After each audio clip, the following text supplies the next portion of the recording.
않으면 효과가 없다. 그런 얘기를 했어요.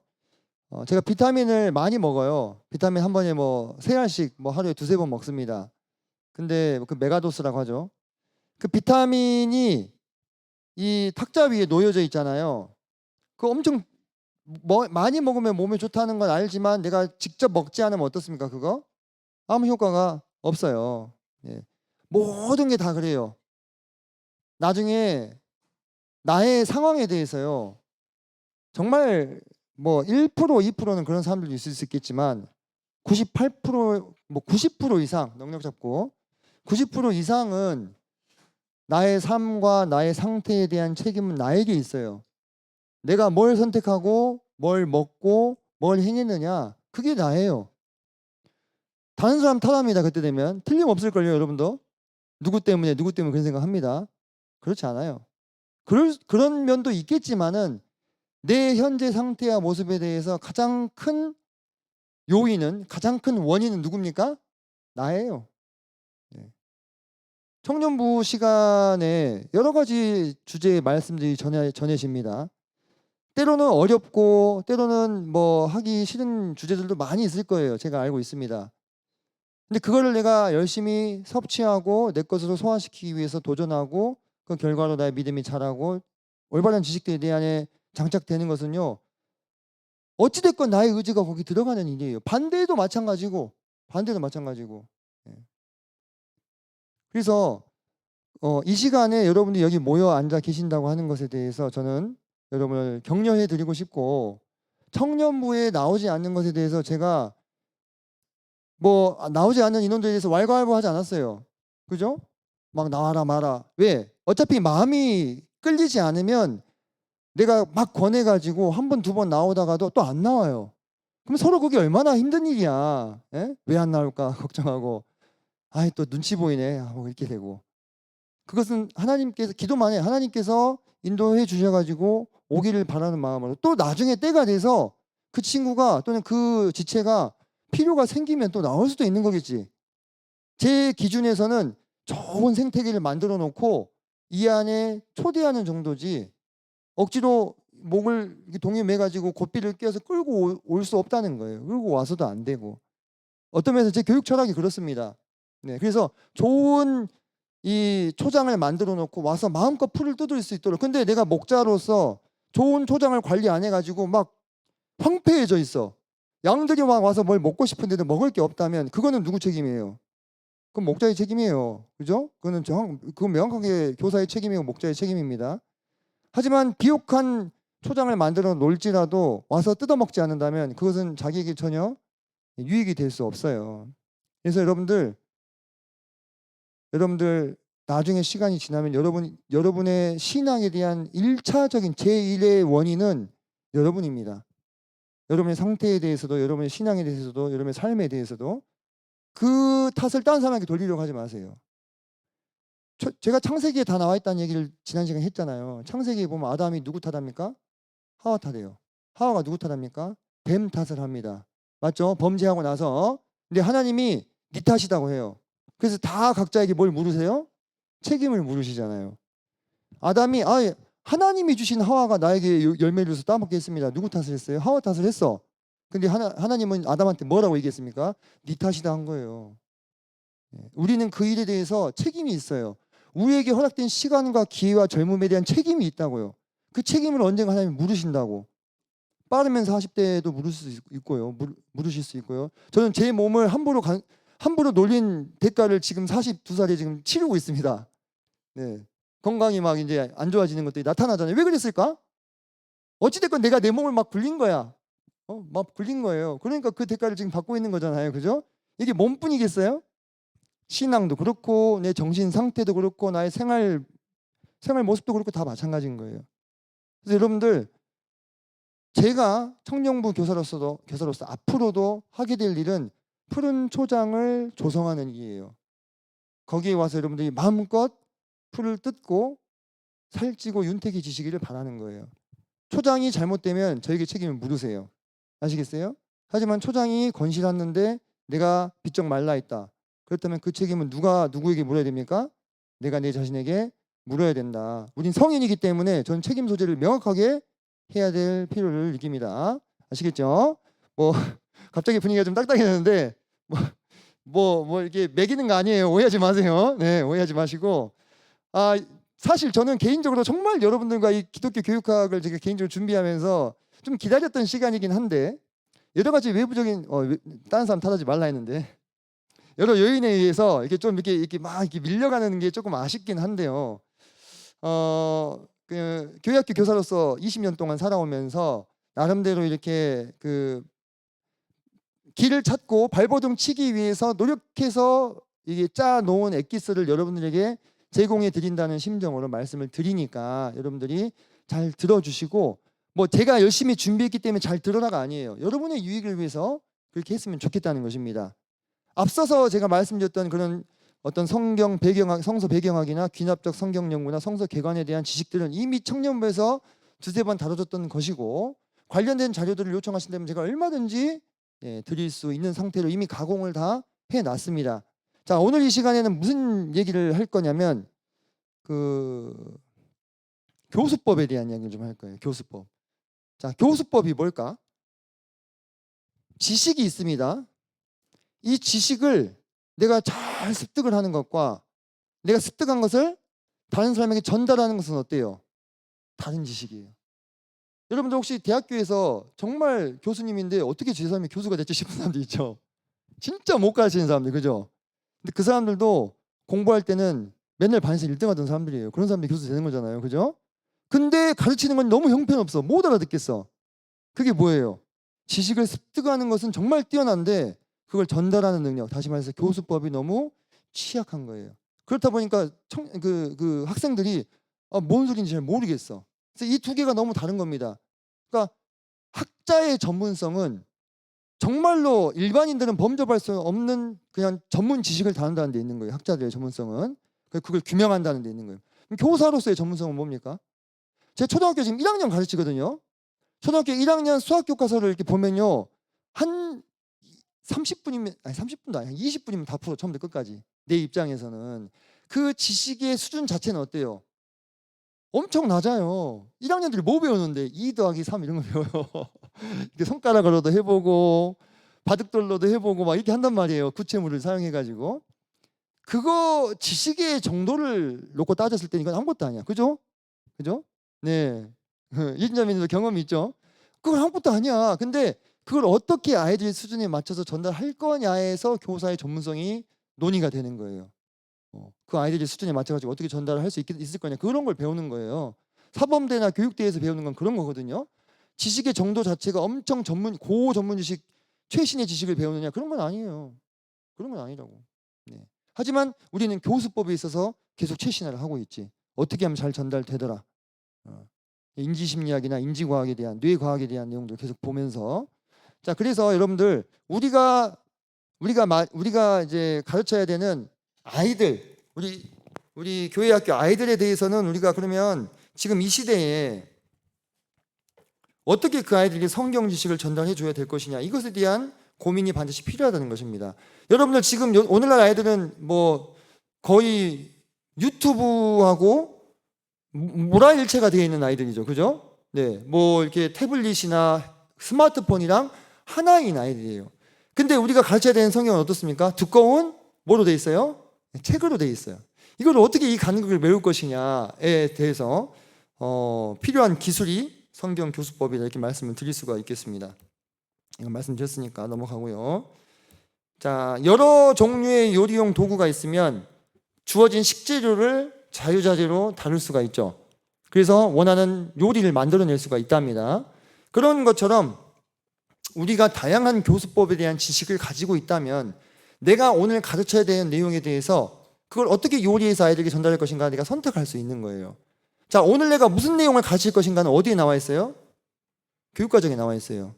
우리 통합교육과정상의 그 계획을 다 따라가 보면 오늘이 뭐 49주차예요. 49주차에 주일학교 분반 아이들에게 뭘 가르쳐야 될 때까지를 지목을 해줘요. 그죠? 그게 우리에게 주어진 뭡니까? 식재료예요. 오늘 메뉴는 스테이크야. 그러면은 소고기가 있어야 되는 거죠. 그죠? 소고기. 근데 그 스테이크를 미디엄 웰던으로 구울 건지 레어로 구울 건지 아니면 뭐 그걸로 찹스테이크를 할 건지 뭐 어떻게 할 건지 그건 누가 선택하는 거예요?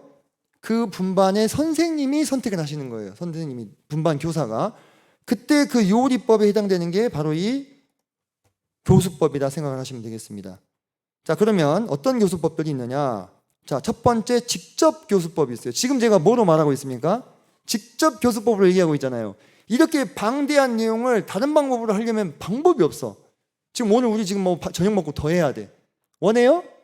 원하지 않잖아요. 그죠? 원하지 않아. 네, 정직하게. 저도 원하지 않습니다. 저는 지금 아까 이현정 선생님 말씀 시간부터 지금까지 계속 지금 뭔가를 듣거나 하고 있어요. 중간에 점심시간 빼놓고. 원하지 않아요. 하지만 이게 장점이 있습니다. 직접 교수법은 단시간 내에 많은 지식을 한꺼번에 전달하기에 용이한 방법이에요. 자, 이거 우리 어디서 한번 다뤘을까요? 설교학 강의 혹시 기억나십니까? 설교학 강의를 할 때 직접 교수법에 대해서 자세히 사실 청년부는 한번 다뤘습니다. 서론, 본론, 결론을 나눠서 Y와 타우라는 세 개의 단계로 나눠서 또는 증상을 진단하고 처방하는 방식으로 그래서 어떻게 하면 말씀을 준비할 수 있는가에 대한 순서도를 여러분들께 공유를 해드렸습니다. 혹시 읽어보셨을까 모르겠는데 우리 형제님들 예비 말씀 전달하셔야 될 분들 한번 참고해 보세요. 제 나름대로 수백 편의 설교를 준비하면서 정형화해 놓은 순서도입니다. 수백 편의 파일을 제가 직접 다 보여드릴 수도 있어요. 저는 인덱싱하고 구조하고 체계하는 걸 좋아해가지고 그때그때 계속 만들어 둡니다. 이런 방식으로 직접 내가 강의를 어떻게 준비할 것인가 준비해보고 도전해보고 시도해보고 실패해보고 피드백을 받아보고 다시 또 준비하고 이렇게 하면서 한 사람의 교사 또는 한 사람의 설교자가 만들어지는 거예요. 어제 그 강단에 서신 4명의 교사 형제님들 제가 아까 이름 말씀드렸죠. 그분들이 단시간에 그렇게 됐어요? 거의 김홍렬 형제님은 지금 50년이 넘으셨어요. 지금 교사로 살아오신 지 50년 세월 나도 살아보지 못했는데 그렇게 수없이 많은 날들을 하나님의 말씀과 함께하고 연구하시면서 비로소 브래들린이 200주년을 기념하는 말씀을 전달할 수 있는 역량에 이르기까지 어떻게 된 거예요? 자라나게 되신 거예요. 그분도 우리와 같은 햇병아리 시절이 어떻겠어요? 있었겠죠? 그죠? 제가 햇병아리 시절에 제가 책 읽는 일을 멈추지 않게 해주셨던 분이 김홍영 형제님이었어요. 그 형제님이 저에게 직접 얘기하신 것은 아니지만 그 형제님의 간증을 듣고 제가 더 동기부여를 받아가지고 열심히 공부를 했다고 하는 것입니다. 여러분들도 그렇게 되셔야 되는 거예요. 계속 그렇게 이어져 왔어요.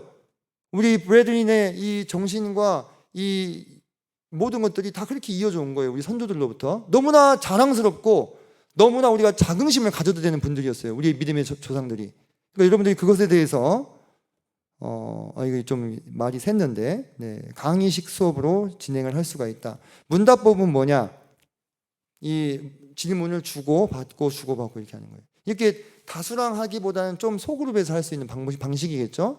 그래서 문답법은 교사가 발문하면 이 학생이 대답을 하고 또 학생이 질문을 하면 교사가 재질문을 하고 그러면 학생이 응답을 하고 이런 식으로 계속 주고받고 주님이 자주 쓰셨던 방법입니다. 요한복음 14장 보면은 주님과 제자들이 이렇게 서로 주고받고 하면서 계속 대화를 이어가는 방식을 우리가 볼 수가 있습니다. 이것은 좀 숙련이 돼야 돼요. 내가 질문을 던진다고 하는 것은요, 질문 던지는 게 어떻습니까? 쉬운 게 아니에요. 학생의 입장에서 질문을 던지는 건 그냥 궁금한 거 다 물어보면 되거든요. 근데 교사가 질문을 던지는 것은 그 학생의 수준을 파악하고 그 학생이 지금 어느 지점에서 부딪히고 있는 것을 파악해서 그걸 자극해 줄 수 있는 질문을 던져야 되는 거예요. 그죠? 그러려면 그 상대에 대해서 파악이 돼야 되고 함께 이야기 나누는 내용에 대해서 통달을 하고 있어야 되는 것이기 때문에 문답법이 있습니다. 자, 토의 토론 수업. 어떤 주제를 가지고 함께 공통의 해결책을 찾아가거나 또는 찬반을 나누어서 서로 이야기 나누는 거. 토의 토론 수업에서 1대1로 토의 토론하면 그게 하브루타가 되는 거예요. 1대1로 토의 토론하면. 하브루타 방식이 유대인들이 쓰는 교수법인데 가장 어떤 것을 배우는 데 있어서 효과적이라고 해요. 왜냐? 우리가 이런 걸 연구를 해본 거예요. 교육학자들이. 기억률이 언제 제일 많이 가느냐? 가르쳤을 때 90%를 기억한대요. 가르쳤을 때 90%. 그러니까 이 하브루타는 서로 1대1로 주거니 받거니 주고받거니 문답법이 그런 거예요. 토의 토론이 그런 거예요. 토의 토론이 서로 가르치고 배우고 반론하고 이러면서 많은 내용들을 기억할 수 있게 된다. 그래서 뭐 잘 알다시피 토의 수업은 함께 문제 해결하는 거고 토론 수업은 사회자가 있고 찬반으로 나눠서 이야기 나누는 거. 뭐 토의 수업만 따로 떼서 토론 수업만 따로 떼서 그건 초등학교 수준에서 그렇게 많이 합니다. 근데 우리가 이야기하다 보면 토의와 토론이 어떻게 돼요? 번갈아가면서 왔다 갔다 하잖아요. 그죠? 어쩔 때는 서로 막 해결책을 찾다가 또 찬반 나뉘어서 막 이야기했다 그렇게 되는 거예요. 그게 이렇게 공존하고 있어요. 어른들의 대화 속에서는. 그래서 우리 청년부 안에서 토의 토론 수업을 했어요. 우리가 흔히 표현하는 조별 토의 시간 이렇게 얘기하죠. 그게 토의 토론 수업이에요. 주제 활동할 때 고린도전서 조별 교제했을 때 여기 보면은 그때 조들이 있어요. 현빈 형제님, 현진 형제님, 윤경 자매님, 주원 형제님. 이 세 명 있네 여기. 네. 예진, 여경, 한성, 채은 뭐 이런 식으로 조 나눠가지고 그때 이런 이 질문지를 드렸잖아요. 이거 가지고 토의 토론 해보시라고 교제 해보시라고. 그 교제 안에 토의와 토론이 다 들어있는 것입니다. 그럼 여러분들도 한번 생각해 보세요.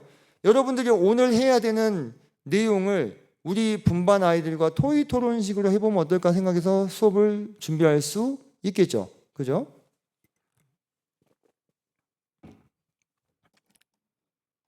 이 질문지 안에는 뭐 여러 가지 토론의 요소들도 넣어놨습니다. 그리스도인 간의 고소 고발에 대한 본인의 견해를 나누어 봅시다. 가능하다, 가능하지 않다, 불가피하다. 네, 가능하다. 가능하지 않다. 자, 혁영재님, 내가 피땀 흘려가지고 3교대 공부 안 하지만 한다 치고 해가지고 2천만 원 모아놨는데 저기 남원에 서희 형제가 2천만 원만 빌려달라 했어. 믿는 마음으로 빌려줬단 말이야. 그 형제가 힘들다 하니까. 근데 안 갚아. 어떻게 할 거예요? 연락을 끊고 잠수를 탔어.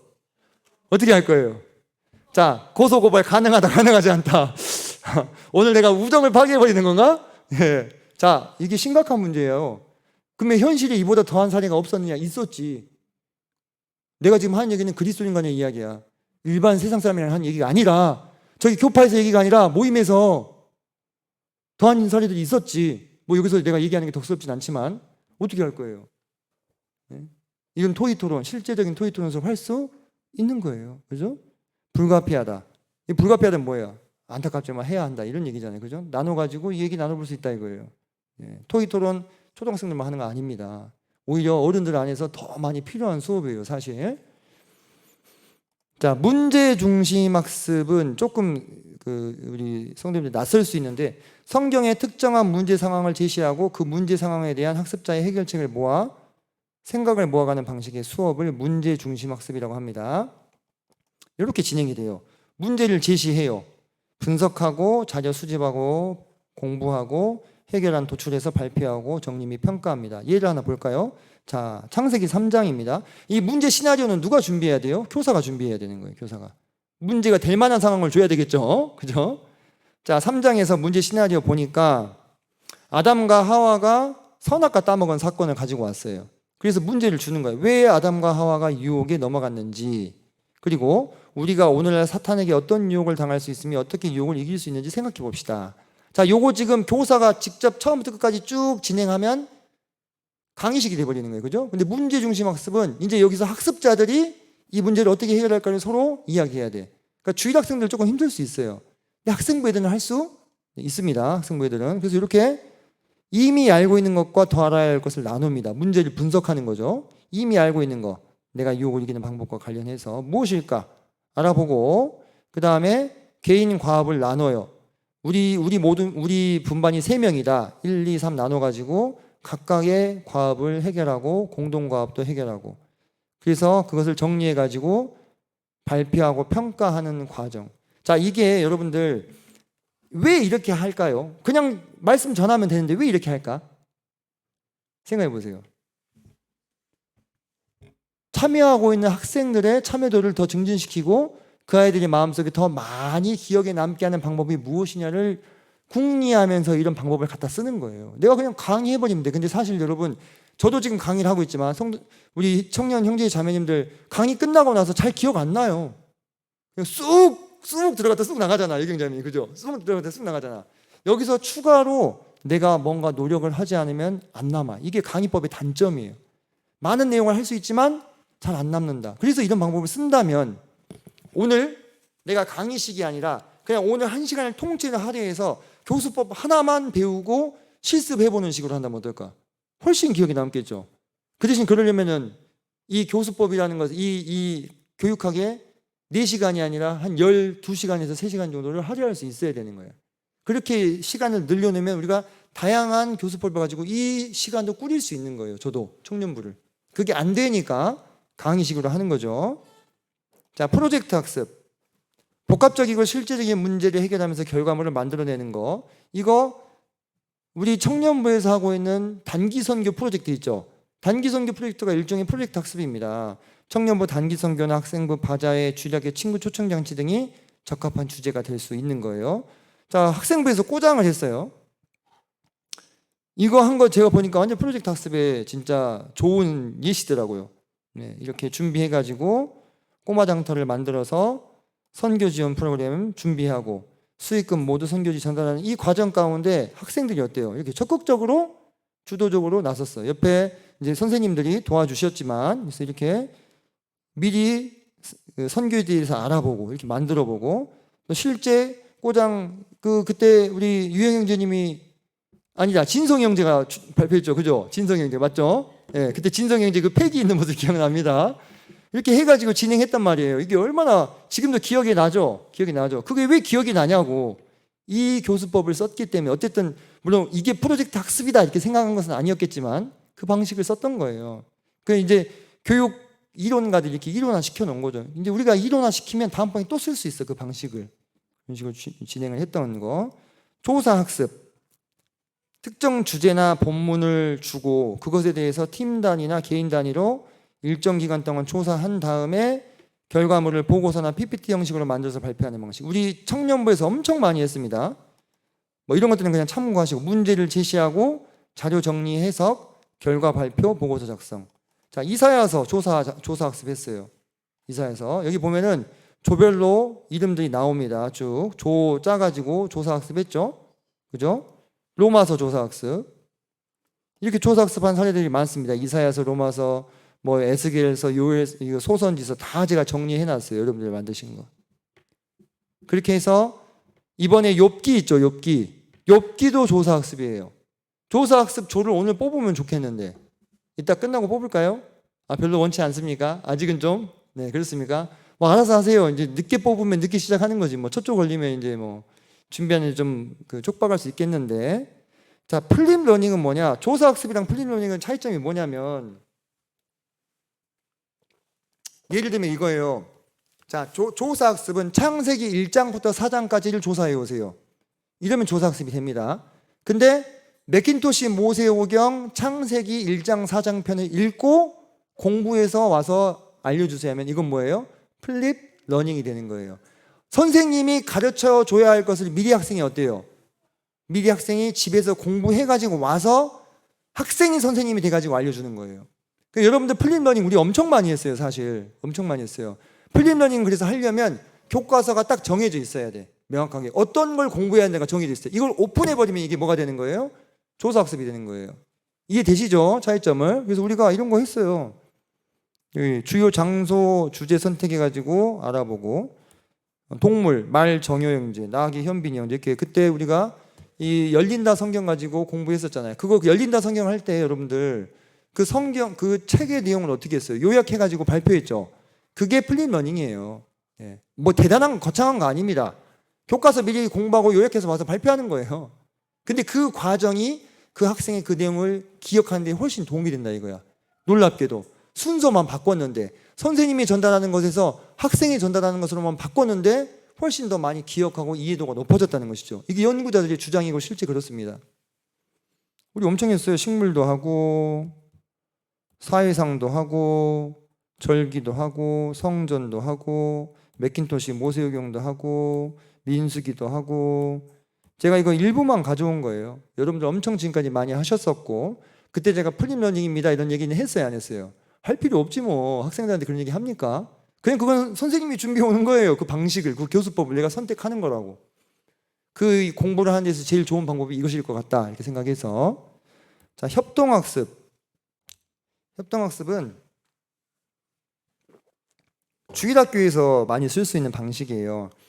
협동학습은 그 엄청 다양해요. 타입이. 두 가지만 말씀을 드리면, 자율적 협동학습은 여러분이 잘 아는 그거예요. 조별 과제를 주면 1, 2, 3 이 세 명이 같은 조입니다. 과제를 할 수 있는 방법, 그 과제를 나눠요.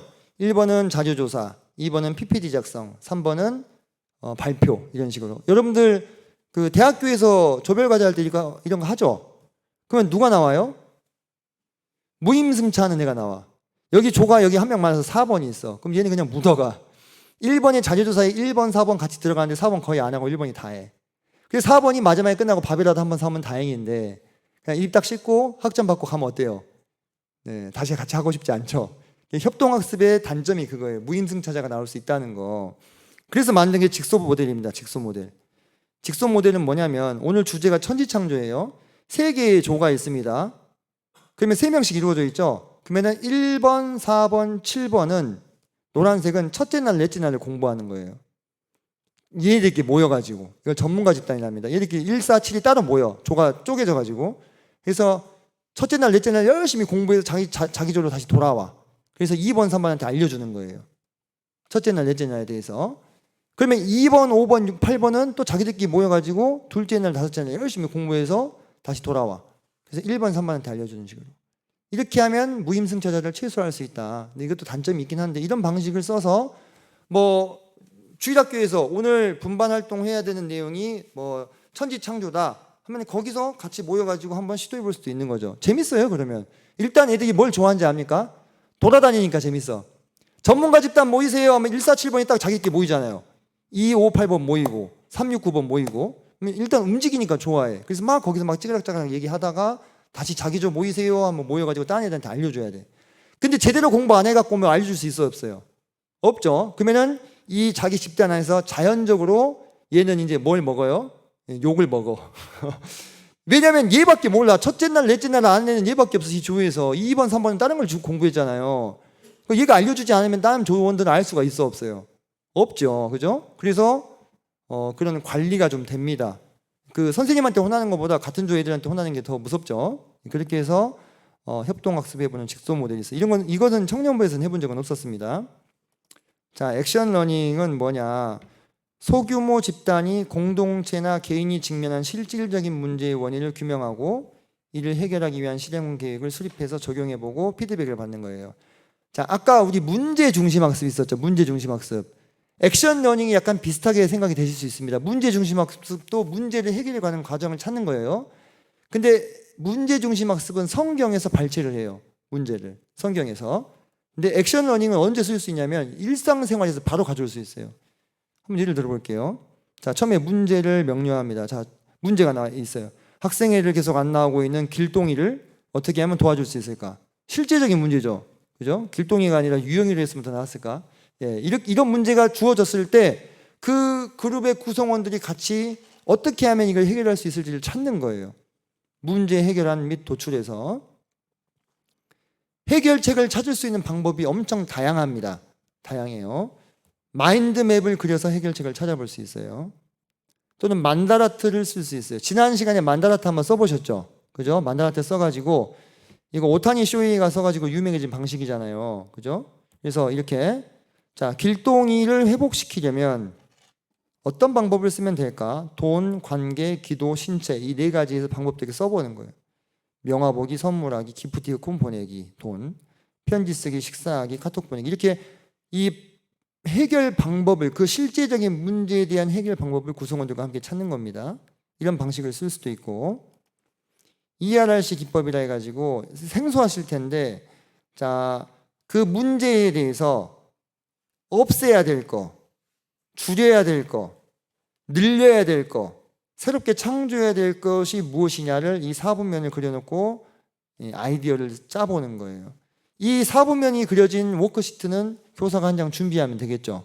그래서 길동이를 나오게 하려면 없애야 될 거. 길동이에게 빌린 돈을 갚는다. 길동이에 대한 험담을 하지 않는다. 늘려야 될 것은 길동이에게 연락하고 기도한다. 줄여야 될 것은 길동이에 대한 쓸데없는 걱정을 없앤다. 크리에이트는 길동이 집을 방문하거나 깜짝 선물을 준비한다. 이런 식으로 해결책을 찾는 거예요. 아까 그랬잖아요. 액션 러닝이니까 주어진 문제 상황을 어떻게 해결할까를 찾는 게 이거 핵심이에요. 해결책을 찾아가는 과정이 곧 뭐예요? 공부가 되는 겁니다. 공부가. 우리가 이 액션 러닝을 쓸 수 있는 예제가 엄청 많아요. 아까 제가 그 실제적인 예제 하나 들었잖아요. 희야 형제가 2천만 원 빌리고 잠적하면 어떻게 해야 되는 것이냐. 그죠? 그런 식으로 우리가 현실에서 뭐 제가 그 대학 모임 갔더니 이런 질문을 하더라고요. 대학생 술 마셔도 되냐? 그 문제를 한 가운데다가 써놓고 해결책을 찾아보는 거예요. 어떻게 하면 되는 것인가 생각해보고. 그 다음에 의사결정 기법이에요. 아이젠하워 매트릭스라고 해서 한번 보신 적 있을지 모르겠는데, 중요하고 급한 일, 그러니까 이 일의 중요성과 그 다음에 급하거나 급하지 않은 정도를 따져서 4개로 나눠요. 급하고 중요한 일은 제일 먼저 해야겠죠. 급하지만 중요하지 않은 일은 남들에게 맡기고, 급하지 않고 중요한 일은 계획을 하고, 급하지도 않고 중요하지도 않은 일은 어때요? 버려버리면 되는 거예요. 자, 길동이를 나오게 하려면 같은 문제죠. 중요하고 급한 일, 즉시 해야 되는 건 뭐냐? 길동이에게 즉시 연락한다. 중요하지만 급하지 않은 일, 길동이를 위한 기도의 모임. 중요하지만 지금 당장 해야 되는 건 아니잖아. 계획해서 나중에 하는 거예요.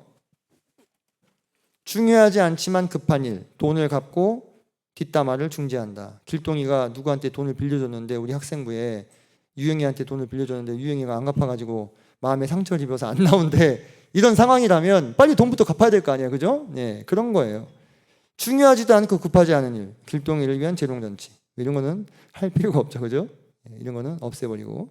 이렇게 아이디어를 모은 다음에 4분면에다가 배치해 놓고 이 실천할 순서를 정하는 것입니다. 네, 이렇게 쓸 수 있고, 실제 우리 교회에서 통합교육과정을 작성할 때 교사 형제 자매님들의 설문지의 응답을 분석할 때 제가 아이젠하워 매트릭스를 썼어요. 이거 다 보고 드린 내용들이에요. 그 다음에 액션 포스트잇은 그 일에 대한 해결책을 포스트잇에 써가지고 이 칠판에다 붙입니다. 포스트잇을 5장을 줘요. 한 명당. 그리고 5장에 다 다른 내용을 쓰게 합니다. 해결책을. 그러면 그거를 여기 있는 분들만 모아도 몇십 장 되겠죠. 이 칠판에 붙이면 서로 비슷한 것끼리 있어요. 비슷한 것끼리 어떻게 하는 거예요? 모으는 거예요. 한쪽으로. 그래서 제일 많이 나온 걸 뭐 고른다든지, 제일 효과적인 것을 고른다든지, 이런 식으로 포스트잇을 활용해서 해결책을 찾아보는 그러한 활동을 할 수도 있습니다. 자, 예체능을 활용한 수업들의 방식도 있어요. 예체능. 자, 저학년 아이들은 어떻게 할 수 있어요? 미술과랑 연계해서 공작 수업 많이 하시죠? 주일학교에서. 그거 다 예체능 연계한 수업입니다. 차트 만들기를 활용할 수도 있습니다. 이거 지금 학생부에서 하신 거죠? 제가 학생부에서 하신 거 사례를 가져가서 발표했어요. 뭐 학생분들 역대상이나 이런 데 뭐 이렇게 족보 나오잖아요. 족보. 어떻게 할까요? 족보. 한번 차트 만들어 보는 거죠. 정말 좋은 아이디어를 생각해요. 이렇게 만드셨고, 또 워크시트를 활용해 가지고 우리 계시록 했던 겁니다. 계시록. 네, 이런 것도 할 수 있고, 신체 활동 학습과 성경을 연결할 수도 있어요. 이 어와나라고 이미 이 신체 활동과 성경 프로그램을 연결해 놓은 프로그램이 있습니다. 지금 파라과이의 곽현수 형제님 아세요? 곽현수 형제님이 그 선교지 현장에서 쓰고 있는 방식이에요. 이거 그 엄청 신체 활동 많이 시키면서 말씀 암송시키고, 그 다음에 영어 찬양 암송 이거 외우게 하고, 성경 퀴즈 대회 하고, 캠프 올림픽 하는 거예요. 엄청 큰 규모로 이미 구체화가 되어 있습니다. 근데 제가 이 어와나를 좀 살펴보니까 좀 살 게 많아. 다 돈 주고 사야 돼. 막 뭐 배지도 달아주고 보상도 해주고 막 그러거든요. 그런 것들을 다 사서 해야 되는 상황입니다. 꼭 그거 아니어도 우리끼리 신체 활동, 지금 놀토는 사실 다 이런 식으로 진행이 되고 있는 거잖아요. 그죠? 네, 근데 한 가지 신체 활동 학습에서 아쉬운 게 뭐냐면, 놀이가 놀이로만 끝나버리는 상황들이 많아요. 실제 학교 현장에서도 그러거든요. 놀이를 통해서 우리가 학습시키고자 하는 어떤 것과 연결을 시켜야 되는데 이게 어려워. 왜? 애들은 일단 놀면 그거에 집중해버리니까. 그 부분에 대한 해결책을 대안을 보완해 놓은 게 어완하다 이렇게 생각하시면 되겠습니다. 역할놀이, 성경 이야기 선정해 가지고 역할 나누고 대사 정하고 소품과 의상을 준비해서 역할극 해보는 거예요. 계획대로 안 돼도 어린애들 데리고 역할극 해보면요, 다윗이 골리앗한테 죽는 경우가 생겨요. 왜 그런지 아세요? 골리앗 역할 맡은 애가 죽기 싫어. 그거 가서 다윗을 막 깔아 뭉개버려. 역할극 하다가. 그러면 성경이랑 다르게 됐잖아요. 그럼 애들이 이날 수업 실패한 거예요? 아니, 애들이 근데 다윗과 골리앗에 대해서 어쩌면 더 생생하게 기억할 수 있어. 사실 이 다양한 교수법을 쓰는 이유는 듣는 사람들의 기억에 오래 남게 하려고 하는 거예요. 오래 남게 하려고. 그런 식으로 역할놀이, 이거 어떻게 이거 특별할 때만 하는 거 아니야 생각하지 마시고 주일학교나 학생부에서 도전해 보실 수 있습니다. 이것도 일종의 역할놀이에요. 인사이드 아웃 그때 진짜 정말 대단했어요. 우리 청년부 영화. 현장 체험학습도 갈 수 있습니다.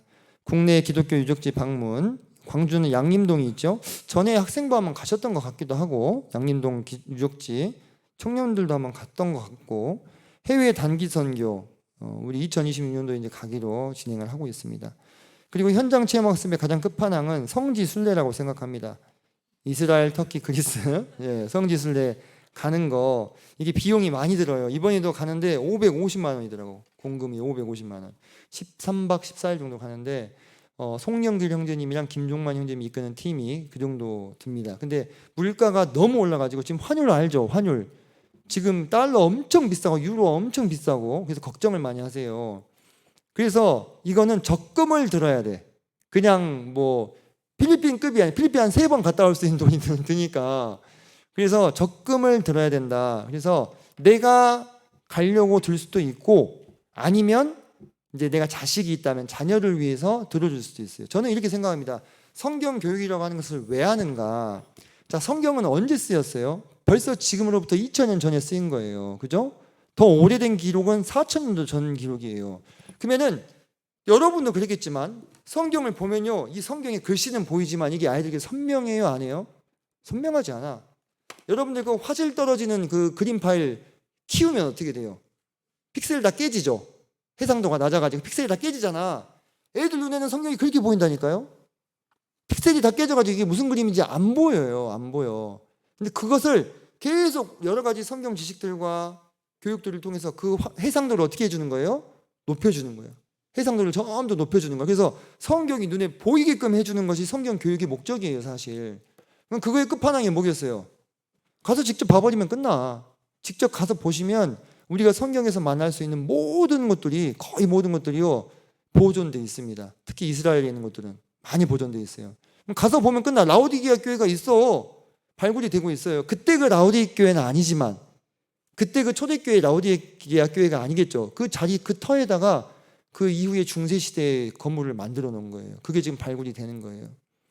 직접 가서 보게 하는 교육이 가장 기억에 남을 수 있겠습니다. 요즘에는 에듀테크가 많이 발달했어요. 에듀테크와 미디어 활용 수업도 좋습니다. 우리 가끔 보니까 태블릿으로 막 이것저것 보여주면서 수업하시던데 그게 다 이거예요. 에듀테크는요, 하루하루 너무나 많이 발달하고 있어요. 이거 어디서부터 뭘 써야 될지도 몰라. 그래서 이것은 개인의 역량으로 커버가 돼야 될 부분도 있고 아니면 교회 학교에서 논의해가지고 시범적으로 써봐야 될 것들도 있습니다.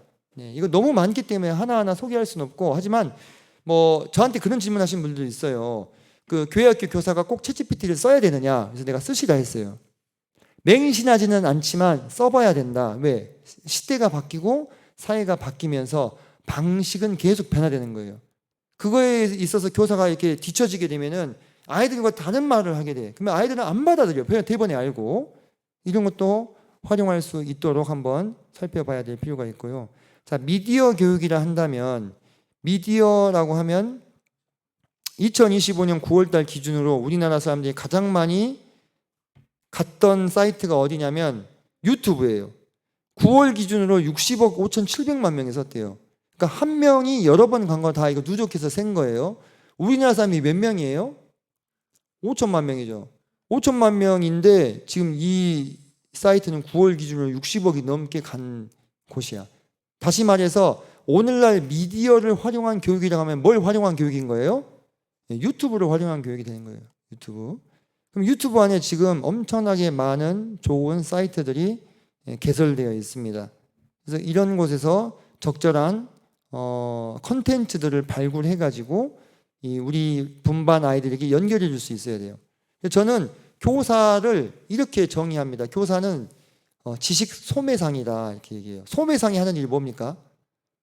도매상들한테서 물건 띄워가지고 이렇게 팔죠. 교사가 지식의 창출자가 되면 제일 좋겠지만요, 그런 역량이 있는 분들 좀 드물어요. 학자들이 보통 새로운 지식을 만들죠. 그들이 도매상입니다. 그러면은 교사는 부지런히 어떤 히트 칠 만한 물건이 있는지를 찾아가지고 그걸 어떻게 해야 돼요? 전달해 주는 거예요. 아이들한테. 히트 칠 만한 물건이 뭐가 있나 막 살펴보고 이거다 해가지고 딱 골라서 아이들에게 줄 수 있는 능력이 있는 소매상이 대상이 되는 거예요. 이제 나중에는. 그죠? 그러니까 교사들에게 필요한 영역이 그거더라고. 내가 다 만들 필요는 없어. 하지만 뭐가 어디에 있는지 보고 갖다 쓸 수 있어야 되는 거예요. 갖다 쓸 수 있어야 돼. 저는 그게 지식 소매상이라 생각이 듭니다. 자, 요거는 간단하게 하고 넘어갈게요. 우리가 교수법에 대해서 지금까지 쭉 배웠잖아요. 교수법. 제가 그냥 그 교육 목적상 교수법과 교수 기술을 구분하지 않았어요. 근데 사실 제가 앞서서 말씀드렸던 워크시트나 역할놀이는 교수법이라고 보기보다는 교수 기술입니다.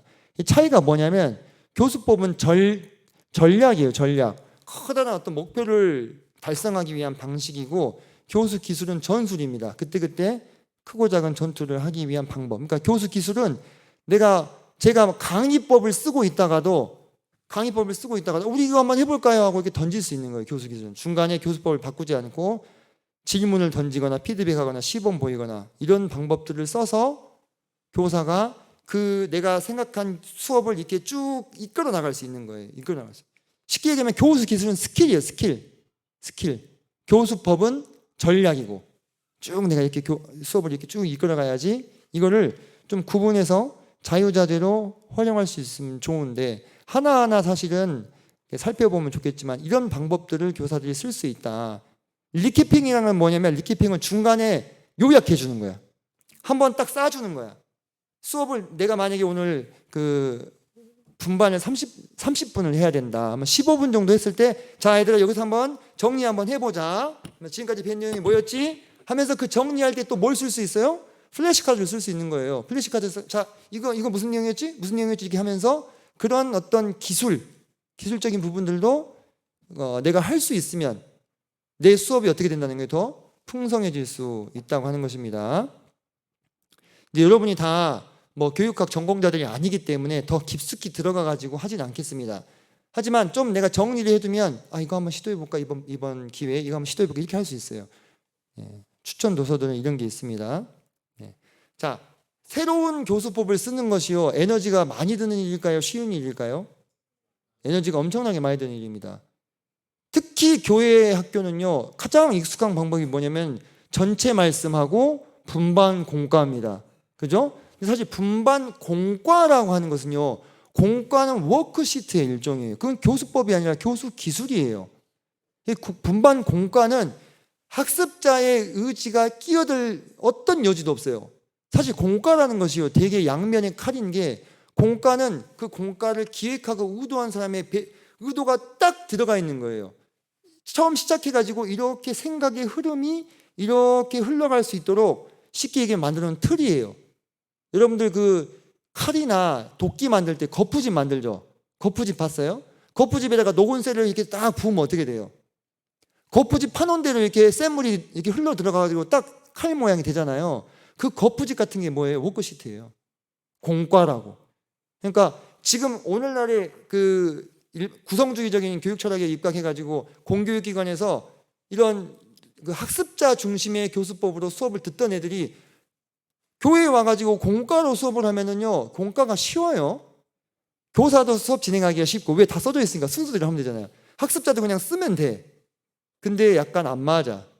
점점 그렇게 될 거예요. 왜냐하면 공교육 현장에서는 계속 새로운 교수법들을 적용을 하도록 일선 교사들이 프레셔를 받고 있어요. 왜? 학습자 중심으로 가야만 아이들이 자기주도적으로 지식을 구성하는 능력이 커지고, 그게 21세기의 새로운 이 이제 AI 시대의 요구하는 인재상에 부합하기 때문에. 그러면 아이들이 학교에서 이렇게 수업을 듣고 교회에 와서 공과로 공부하면 시시하지. 학교에서 막 내가 주도적으로 막 이것도 만들고 저것도 만들고 의견을 내가 정말 이렇게 했는데 여기서는 쭉 따라가야 되니까. 그래서 공과를 쓰지 말라는 얘기가 아니라, 공과를 쓰지 말라는 얘기가 아니라, 내가 교회 학교 교사로 있으면서 전체 말씀, 분반 공과 이 두 가지만 해보셨다면 다른 방식들을 시도해 보시라 이거예요. 지금 우리 교회 학교는요, 시스템이요, 오늘 주일학교에서 분반이 1, 2, 3, 4반이 있어요. 이 4개 반이 각자 다 서로 다른 교수법을 쓰더라도 전혀 터치하면 안 되는 시스템이에요. 혹시 지금 주일학교나 학생부에서 똑같은 방식으로 해야 됩니까? 분반마다 다? 그런 거 아니죠. 내가 분반 교사로서 내 분반 아이들 데리고 내가 오늘 역할놀이 해보겠다. 그럼 할 수 있는 거잖아요. 그렇게 하라고 통합교육과정은 기획이, 이게 설계가 되어 있어요. 거기선 전적으로 누구의 의지대로 분반 교사의 의지가 투영돼 가지고 수업을 진행할 수 있게 되어 있습니다. 어떤 부분을 수업하세요까지만 지정하고 있어요, 통합교육과정은. 그래서 여러분들이 시도해 보세요. 혹시 지금 분반 교사인 분들 손 한번 들어주세요. 분반 교사다. 나 지금 분반 교사다. 예, 손 내려주세요. 그 내 수업 안에서 여러 가지 다양한, 근데 이제 그게 현실적인 한계를 저도 알고 있습니다. 교사를 직업을 하고 있는 저도 매 순간 다 새로운 교수법을 적용할 수 없어요. 예전에 그죠? 그럼 우리 죽어. 방학 가기 전에 죽는다니까. 그러니까 서로 이렇게 협의를 해보는 거야. 이번 이 말씀은, 이 부분은 한번 이 교수법을 한번 써보면 어떨까요? 그리고 함께 학습 공동체를 이뤄가지고 교사들이 먼저 이 교수법을 한번 해봅시다. 이야기 나누고 한번 시도해보는 거예요. 해봐야 돼. 한번. 잘 안 될 수도 있어요. 그 상관없어요. 잘 안 되더라도 도전하면서 나도 배우고 아이들도 새로움을 느끼고. 그래서 우리가 지금 제가 전에도 얘기했지만 유튜브, 인스타그램과 경쟁해야 되는 시대를 살고 있는데, 성경을 아이들이 듣기에 너무 지루하게만 전달하려고 하지 말고 다양한 방법을 이용해서 한번 전달해보자 라는 취지에서 교수법을 지금 강의를 좀 해드렸습니다. 실습이 있어요. 해봅시다. 청년부에서는 한번 해봅시다. 자, 지금 52분인데요. 자, 수가성의 사마리아 여인을 만나신 예수님이라 요한복음 4장 1절부터 26절까지가 있습니다. 자, 이 부분을 본문을 보시고 지금까지 배웠던 교수법 중에 나는 어떤 방식을 쓸 건지 한번 써보시는데, 제가 이렇게 실습지를 가지고 왔어요. 자, 여러분이 기억이 안 나실까봐 여기다가 오늘 배웠던 교수법들을 써놨습니다. 그럼 내가 선택할 교수법에 동그라미 치시면 돼요. 그리고 처음에 도입을 어떻게 할 건지, 정기 어떻게 할 건지, 적용 어떻게 할 건지 한번 간단하게 한번 써보세요. 자세하게 안 쓰셔도 됩니다. 자, 이것 좀 도와주세요. 이거 좀 나눠드리는 거.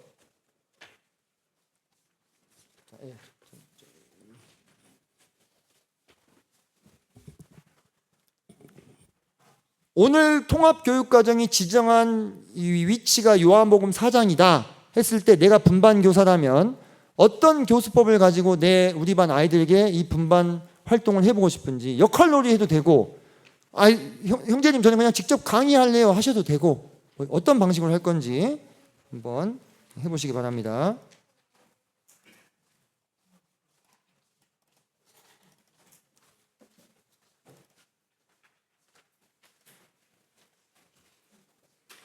네, 감사합니다.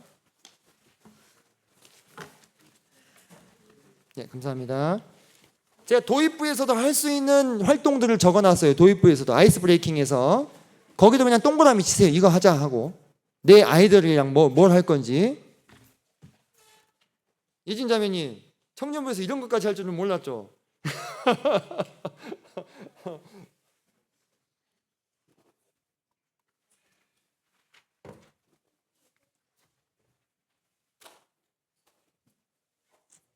딱 10분만 해봅시다.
생각이 잘 안 날 때는요, 맨 위에 있는 것을 그냥 칸을 채워보세요. 채워보다 보면 뇌가 활성화돼 가지고 좀 더 생각이 납니다. 일시 수업자 성경 본문 주제. 우리 뇌가 그래요. 뇌가 쉬운 활동 하다 보면 이게 좀 활성화가 됩니다. 계속 듣기만 하셨기 때문에 지금 뇌가 지금 이렇게 상당히 꺼져 있을 거예요. 예. 그 손을 놀리셔야 됩니다. 손을 계속 놀리면서 동그라미라도 막 동글동글 써보세요. 그러면 뇌가 살아납니다. 예. 생각 안 나는데 막 붙잡고 있지 말고.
전개 단계 활동이 3개 있는데 3개를 다 안 채우셔도 됩니다.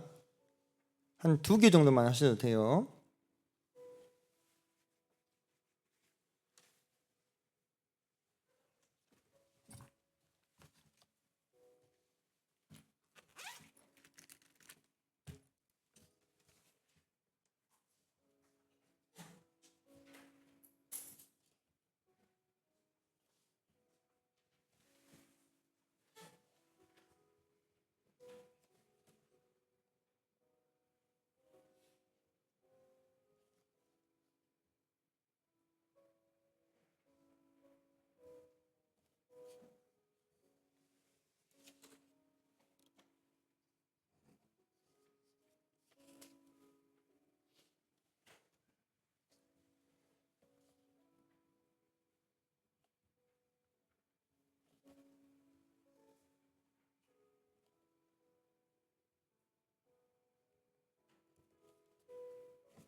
자, 시간은 지금 다 됐는데 짧은 시간 안에 지금 사실 이거 조금 들었다고 쓰시기는 상당히 좀 어려우셨을 거라 생각이 됩니다.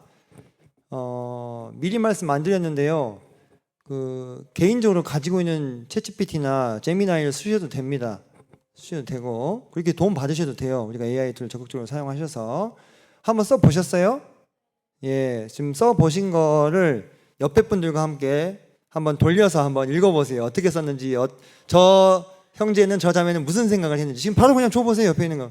저도 썼어요. 저도 썼는데 한번.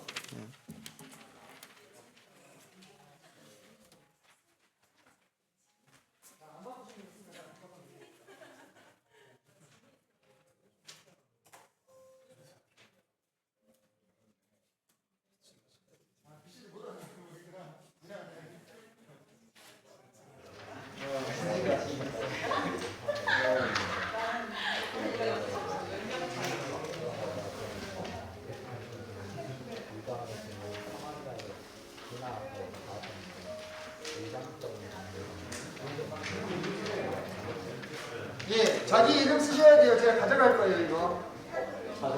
네, 이름 쓰세요, 위에. 네, 하고.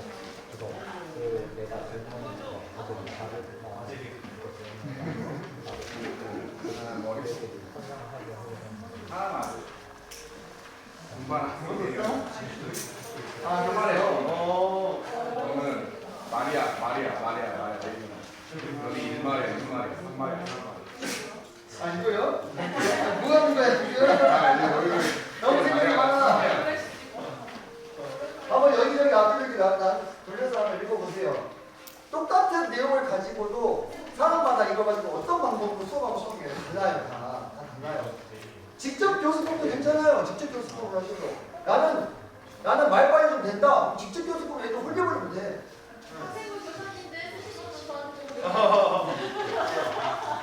이게 다양성이에요. 이게 수업의 다양성이에요. 똑같은 사마리아 예를 가지고도 다 달라요. 그렇게 하는 거가. 가보시고 꼭 본인 이름을 좀 써주십시오.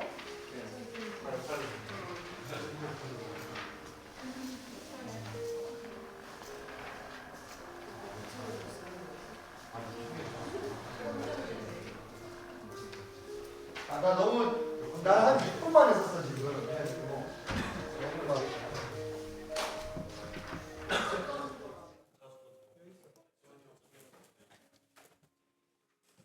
저는 롤플레잉을 한번 해봐야지라고 썼어요. 말씀은 맨날 들으니까 재미없잖아요. 그래서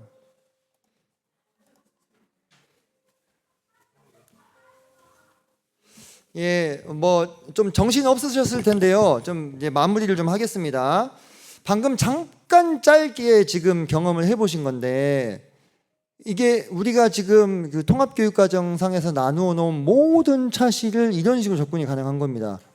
어떤 방식을 써가지고 내가 어떻게 요리할까 이 내용을 매일매일 똑같이 그냥 강의식으로 할 건가 아니면 한 달에 한 번 정도는 좀 다른 방식을 써가지고 아이들과 한번 해볼 건가 역할놀이를 도전했는데 내 교사의 생각대로 안 됐다고 해서 의미가 없는 게 아니에요. 아이들은 그날을 기억할 겁니다. 오히려 그래서 나중에 커가지고 그날을 이야기할 수도 있어요. 오히려 골리앗이 다윗을 이긴 날인데 이야기할 수 있다는 말이에요.